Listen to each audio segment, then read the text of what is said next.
Hi friends, நீங்கள் பார்க்கக்கூடிய இந்த பீச் கன்னியாகுமரி மாவட்டத்தில் இருக்கக்கூடிய ஒரு சூப்பரான அழகான பீச்.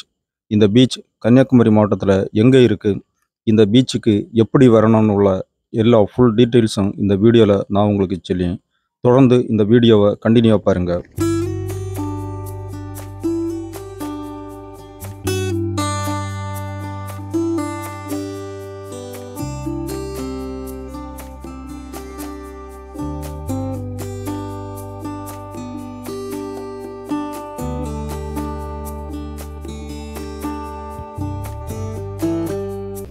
நான் இப்போ இந்த பீச்சுக்கு முன்பகுதியில் நிற்கிறேன்.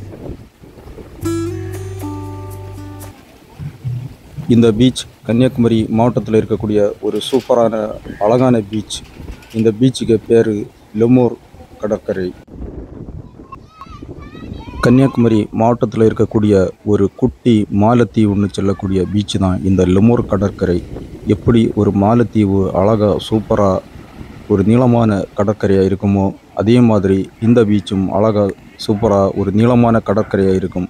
மாலத்தீவில் உள்ள தண்ணி பார்க்க ரொம்ப அழகாக இருக்கும். அதே மாதிரி இந்த கடற்கரையில் உள்ள தண்ணியும் நீல நிறத்தில் பார்க்க ரொம்ப அழகாக சூப்பராக இருக்கும். இந்த பீச்சு ஃபோட்டோ ஷூட் எடுக்க ஒரு சூப்பரான அழகான பீச்சு. இங்கே வெட்டிங் ஃபோட்டோ ஷூட் எடுக்கலாம். பர்த்டே, ஃபேமிலியாக எல்லா விதமான ஃபோட்டோ ஷூட்டும் இங்கே இலவசமாக எடுக்கலாம்.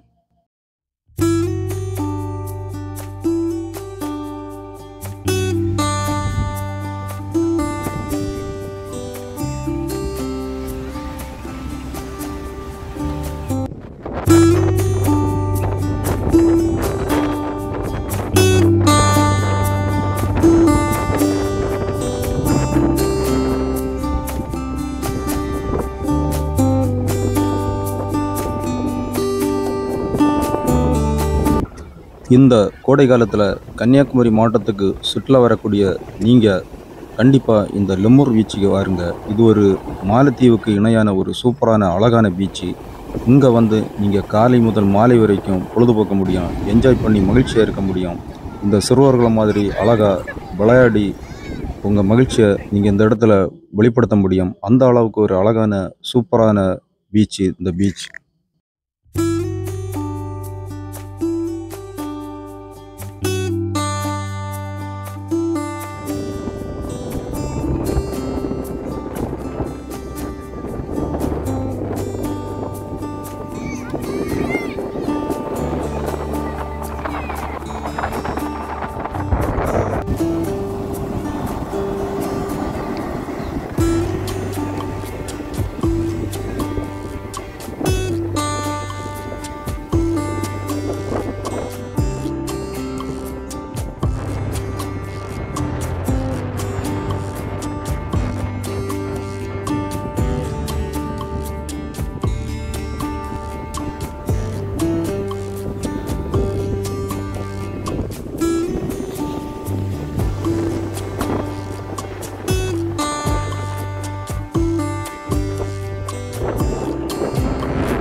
இந்த பீச்சுக்கு சுற்றுலா வரக்கூடிய சுற்றுலா பயணிகளுடைய வசதிக்காக இங்கே உணவுப் பொருட்கள் கிடைக்கும்.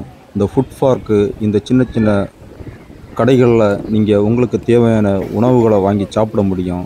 உணவு, டீ, கரும்பு ஜூஸு, ஐஸ்கிரீம், இப்படிப்பட்ட எல்லா விதமான உணவுப் பொருட்களும் இங்கே கிடைக்கும். நீங்கள் இந்த உணவுப் பொருட்களை வாங்கி சாப்பிடுவதற்கு இது ஒரு வசதியாக இருக்கும். இந்த பீச்சு விடுமுறை நாட்களில் சுற்றுலா பயணிகளுடைய கூட்டம் அதிகமாக இருக்கும். இந்த பீச்சு பார்க்க ரொம்ப அழகாக இருந்தாலும் இது ஒரு ஆபத்தான பீச்சு. இந்த கடற்கரை ரொம்ப ஆழமான பகுதி. அதனால் இங்கு வரக்கூடிய சுற்றுலா பயணிகள் கரையில் நின்று இந்த கடலுடைய அழகை பாருங்கள். உள்ளால் இறங்க முயற்சி பண்ணாமல் இருப்பது ரொம்ப நல்லது. அதே மாதிரி இந்த பீச்சுக்கு வரக்கூடிய வழி இந்த மாதிரி தான் இருக்கும். ஒரு அழகான கிராமத்தில் தென்னந்தோப்பு நடுவில் சின்ன சாலை வழியாக நம்ம இந்த பீச்சுக்கு வரணும். இந்த பீச்சுக்கு நேரடி பஸ் வசதி எதுவும் கிடையாது. இந்த பீச்சுக்கு வரக்கூடிய சுற்றுலா பயணிகள் நாகர்கோயிலில் இருந்து குளச்சல் வரக்கூடிய பஸ்ஸில் ஏறி கணபதிபுரம்னு சொல்லக்கூடிய ஊரில் இறங்கி அங்கிருந்து ஒரு 1.5 கிலோமீட்டர் தூரம் நீங்கள் நடந்து வரலாம். இல்லைன்னு என்ன ஆட்டோ, காரு இந்த மாதிரிப்பட்ட வாகனங்களில் வரலாம். அதே மாதிரி நாகர்கோவிலில் இருந்து கணபதிபுரத்துக்கு நேரடி பஸ் வசதி இருக்குது. அந்த பஸ்ஸில் வந்து நீங்கள் கணபதிபுரம் இறங்கி இங்கே நடந்து வரணும். இல்லைன்னா ஒரு ஆட்டோ பிடிச்சி நீங்கள் இந்த பீச்சுக்கு வாருங்க. அதே மாதிரி இந்த பீச்சுக்கு காரில் பைக்கில் வர்றது ரொம்ப வசதியாக இருக்கும். இங்கு கார் பார்க்கிங் பண்ணக்கூடிய வசதி இருக்குது, பைக் பார்க்கிங் பண்ணக்கூடிய வசதி இருக்குது. கார் பார்க்கிங் பண்ண 50 ரூபா, பைக் பார்க் பண்ண 10 ரூபா. அதனால் நீங்கள் வரக்கூடிய நீங்கள் மேக்சிமம் காரில் பைக்கில் வாருங்க, இல்லைன்னா ஆட்டோ பிடிச்சி வாருங்க.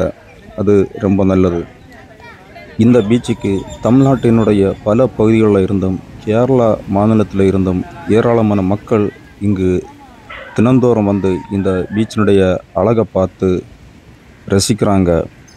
இந்த கோடை விடுமுறை நாட்களில் நீங்களும் இந்த பீச்சுக்கு வாருங்க.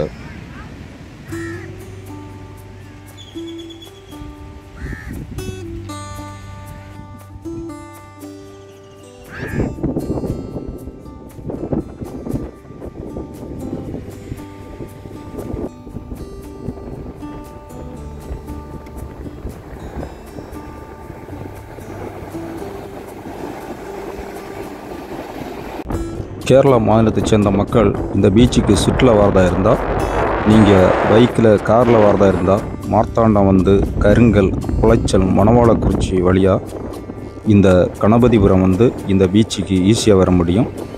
ஒருவேளை நீங்கள் பஸ்ஸில் வரதா இருந்தால் மார்த்தாண்டத்தில் இருந்து குளச்சல் வரக்கூடிய பஸ்ஸில் வந்து அங்கேருந்து நாகர்கோவில் வரக்கூடிய பஸ் மூலமாக நீங்கள் கணபதிபுரம் வந்து இந்த பீச்சுக்கு ஈஸியாக வர முடியும்.